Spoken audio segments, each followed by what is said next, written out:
Un grillo en tu almohada. Lecturas compartidas.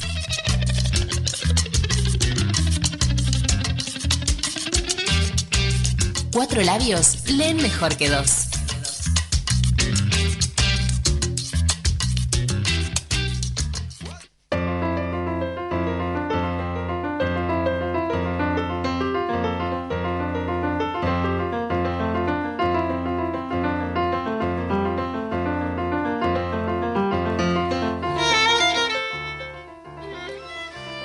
Ciudadanos de segunda categoría. Desde mediados de la década del 50, la música que, para simplificar, denominamos rock, no ha dejado de desarrollarse en cuanto a estilos, instrumentos, audiencias y capitales aplicados a su producción y circulación. El perfeccionamiento de los medios de reproducción y distribución del sonido es incesante. Fenómenos masivos de magnitud desconocida hasta entonces se articularon alrededor de esta música invariablemente asociada a una nueva categoría en el mercado y la sociedad, la juventud. Reuniones de cientos de miles de personas para escuchar rock obligan a repensar el concepto de masa y de música. Alrededor de sus distintas variantes se han formado estilos de arreglo personal y de comportamiento, criterios de moral y actividades políticas. Desde sus orígenes en Estados Unidos e Inglaterra, se extendió a todo el mundo capitalista y en buena medida a países socialistas. Por otro lado, países de la periferia, India, Perú, Jamaica o Panamá, alimentaron también con sus sonidos la producción metropolitana. La juventud, sin saberlo y con los elementos de que dispone, libra una batalla en favor de un universalismo revolucionario que sus enemigos intentan expropiar. Me pregunto por qué, para cierto estilo intelectual, el fenómeno del rock sigue siendo como un ciudadano cultural de segunda categoría, un extraño cuyo idioma no se comprende bien, pero que es rechazado instintivamente.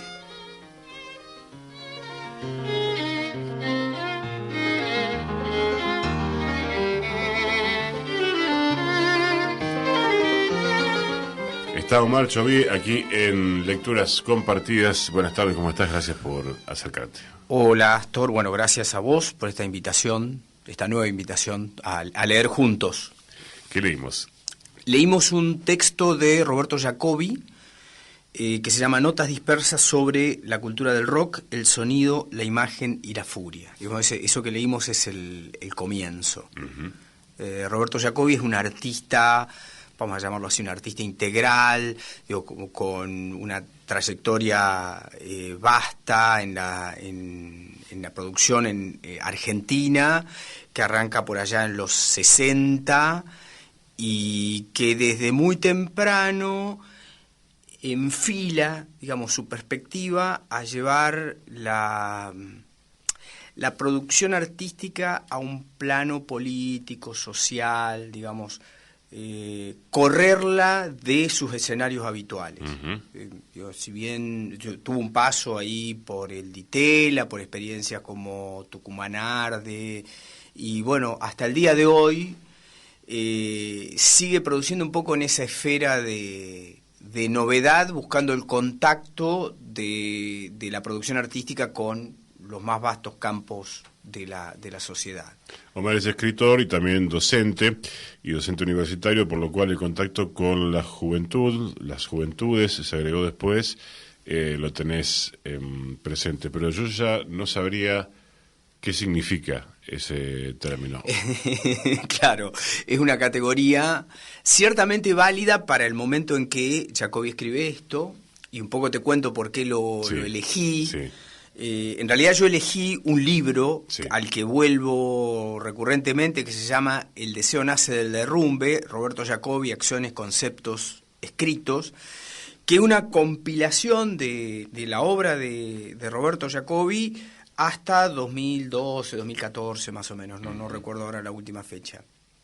Se le podría agregar uno o dos capítulos más con lo que viene haciendo ahora está haciendo canciones, está en otro, digamos, en otra esfera de trabajo, pero bueno, siempre pensando en esta perspectiva integral de la producción. Y este artículo, que dije, bueno, llevo el libro y cuál elijo, es del año 86 y lo elegí porque lo leí en el momento en que apareció. Lo leí en el momento en que reaparece la revista Crisis, en su segunda época. Crisis había sido una revista, digamos, ícono, insignia de lo que fue, vamos a decirlo así, la primavera camporista, digamos, de todo ese tiempo de cambio, y se publicó entre el 73 y el 76, si yo no recuerdo mal. Dura algún número en dictadura y obviamente se cierra, y luego reaparece 10 años más tarde, mayo más o menos del 86, con algunas plumas comunes. Había algunos nombres que estaban en la Crisis de los 70 que reaparecen ahí, y un nombre que encuentro es el de Jacobi, a quien yo seguramente en ese momento no tenía, no lo dimensionaba. Obviamente fui a esa nota casi, yo creo que cuando era el primer ejemplar que compraba, el primer número, creo que el número 42, daba la continuidad con el ciclo anterior, y el primer número que aparecía en la calle, y yo fui derecho a esta nota, me acuerdo, por el tema, digo, porque me interpelaba. Digamos, en ese momento creo que yo con 20, tal vez, no tendría que sacar la cuenta, un poquito más, y estudiante reciente, digamos, en una carrera universitaria, entraba dentro de esa categoría de juventud. Hoy me parece que, bueno, eso tiene otra vastedad, y sin duda, que me parece que ahora cuando leamos un poquito más, lo que acá se plantea es cómo esa categoría de juventud interpela a una franja de la sociedad y sobre todo interpela a un sistema. Quizá esa capacidad de interpelación, ¿no?, y al capitalismo no sea idéntica. Entonces, bueno, desde ahí me parece que hay que pensar de nuevo esa noción. Yo pensarla hoy, que seguramente hoy es un espacio más vasto. No sé, cuando Jacobi en el 86 escribe esto y dice la juventud, me parece que está pensando en pibes que van de los 14 a los 20 y pico, 30. Sí. Por eso digo, yo entraba justo ahí, estaba en la franja baja incluso. Hoy ciertamente, bueno, la juventud como la adolescencia se amplían, claro, sí. Las juventudes políticas, por ejemplo, bueno, en el caso de la literatura hay algunos escritores jóvenes que tienen 40. Son jóvenes, pero no tienen 20, tienen 40 y... Claro, sí. Sí, y a la vez, hoy me parece que los espacios que promueve la vida, vamos a llamarlo así, la vida digital, hace que aparezcan escritores con menos edad, digo, chicos, ¿sí?, o cultores de géneros, digo, más ligados por ahí a la música. Me parece que también por eso me encontré con ese texto de vuelta, que producen con 17, 18 años, 16, qué sé yo. Tal vez en un espacio de difusión diferente. Creo que, claro, es lo que está buscando Jacobi es, bueno, ¿cuál es el lugar de intransigencia o de insurgencia? Y bueno, eso va variando con el tiempo. A veces incluso los intransigentes pueden ser viejos, gente grandota, ¿no? Gente ya crecida. Estamos conversando con Omar Llovier.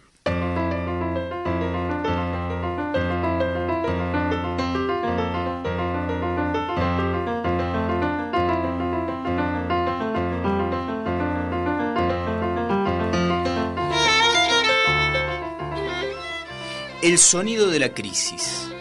En el rock es posible escuchar una de las formas que adopta el sonido de la crisis, sus reacomodaciones horriblemente destructivas y, a la vez, productivas de nuevos modos de vida, pero para eso es necesario oírlo. Por momentos se trata de un ruido ensordecedor, por momentos hay melodías inteligibles, recuperaciones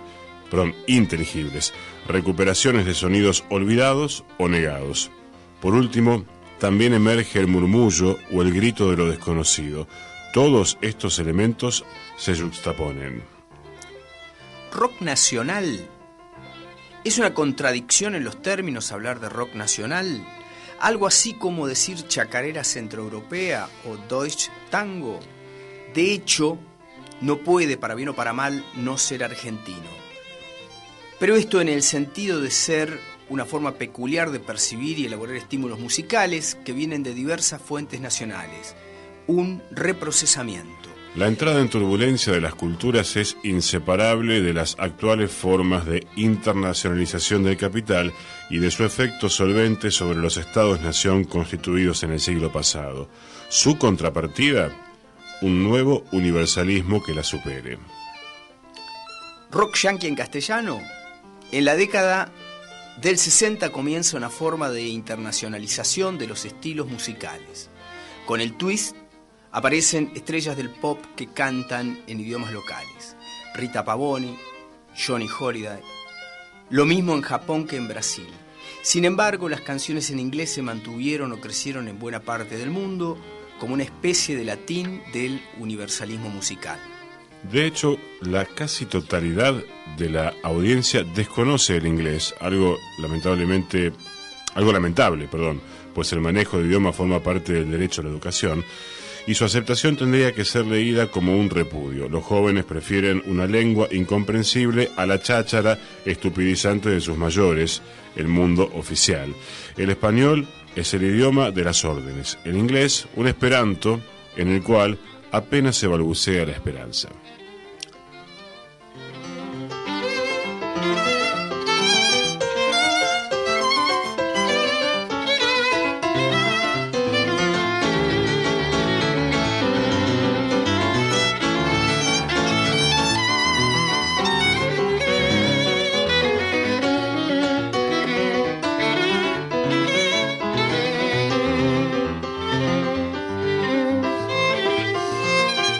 Estamos compartiendo lecturas con Omar Chovié.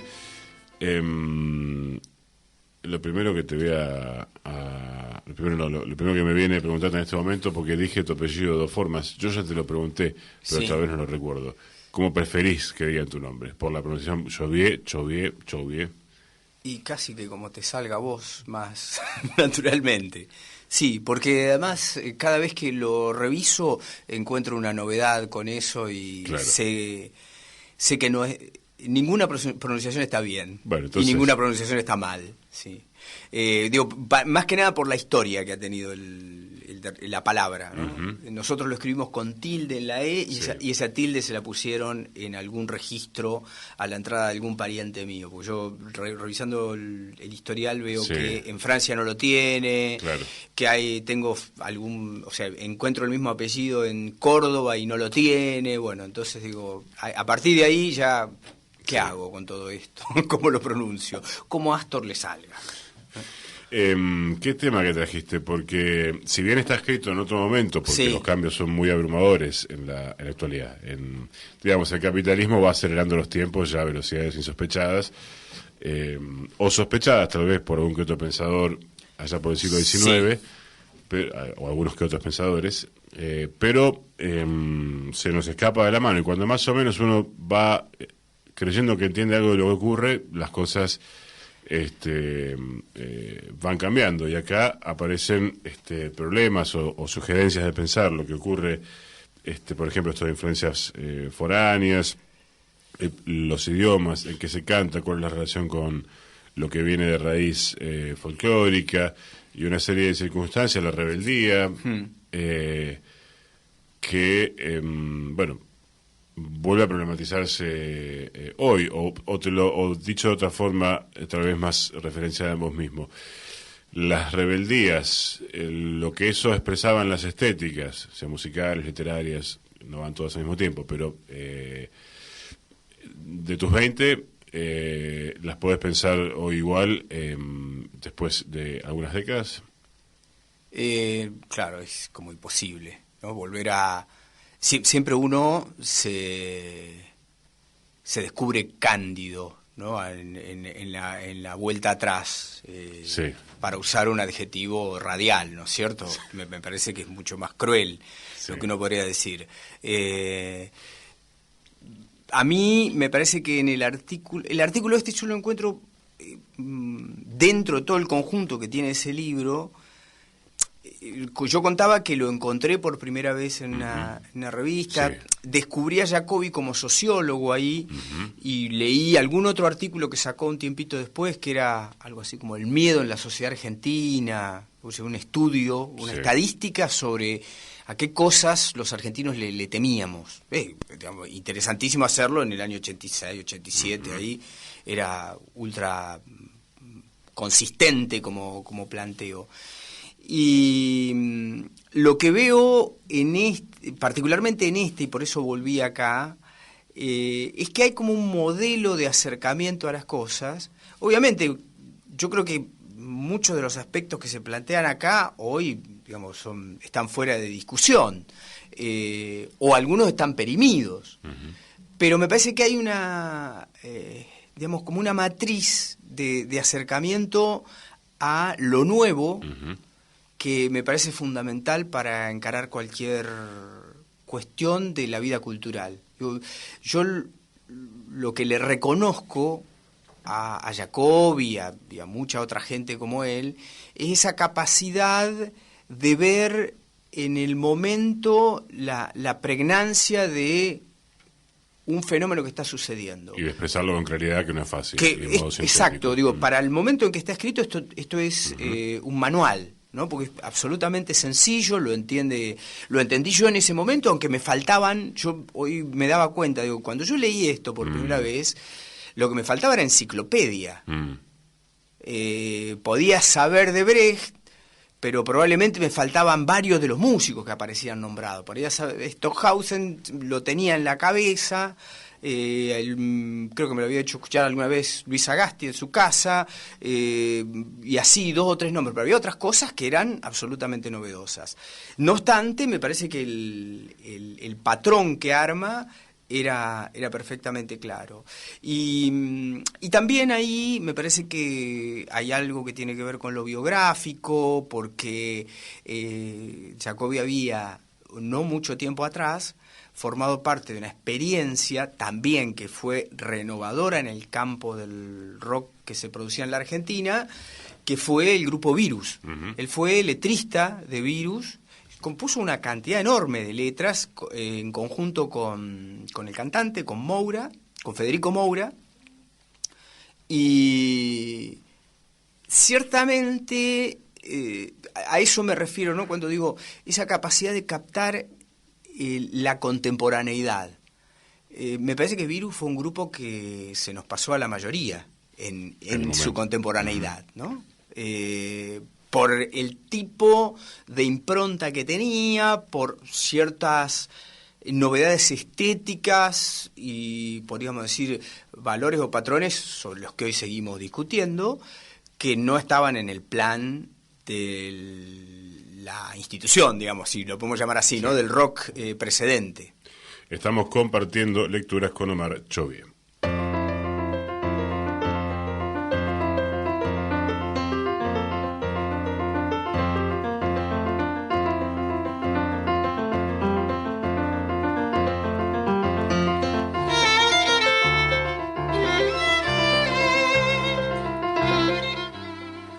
Rock y vanguardia. Observo una direccionalidad vanguardista de la cultura moderna en la que incluyo al rock. La tendencia a que el arte exprese o utilice en su propia materialidad los resultados de la revolución científico-tecnológica se mostró en casi todas las corrientes y escuelas desde principios de siglo.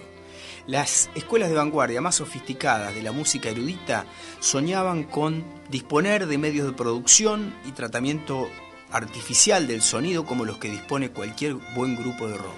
Los músicos más avanzados del rock actual, como Brian Eno, reconocen su deuda con vanguardistas como John Cage, Pierre Schaeffer, ahora vamos a ver cómo lo pronunciamos, maestros de la tradición culta que son venerados por los creadores de la tradición popular.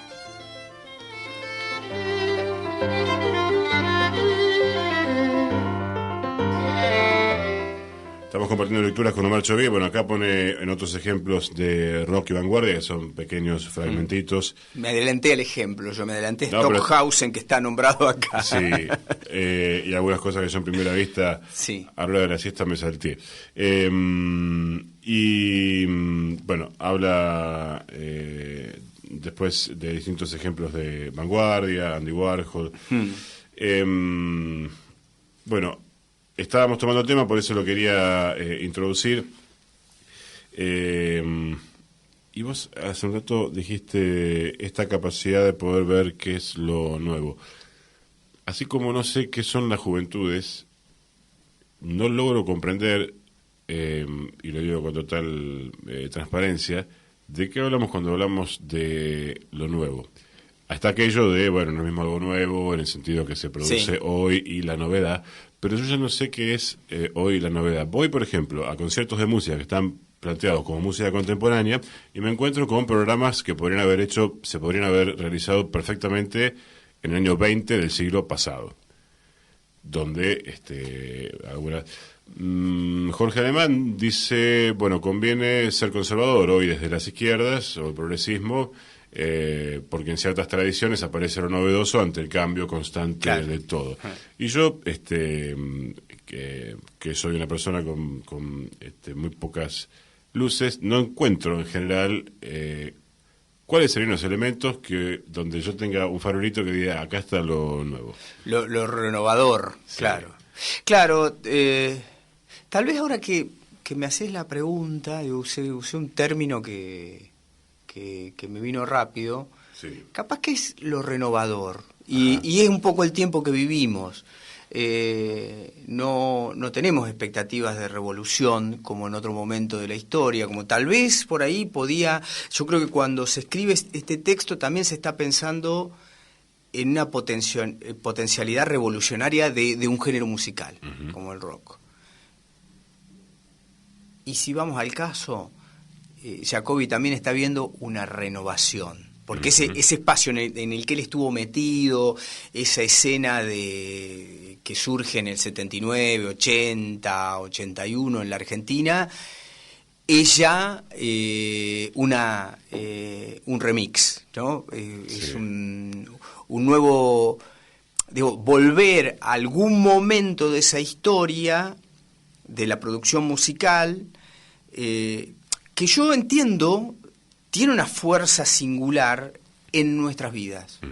Los cuatro que estamos acá, yo creo que estamos atravesados, sin haber hablado con todos, con vos, Astor, sí, pero estamos atravesados por la historia de la música. Sí.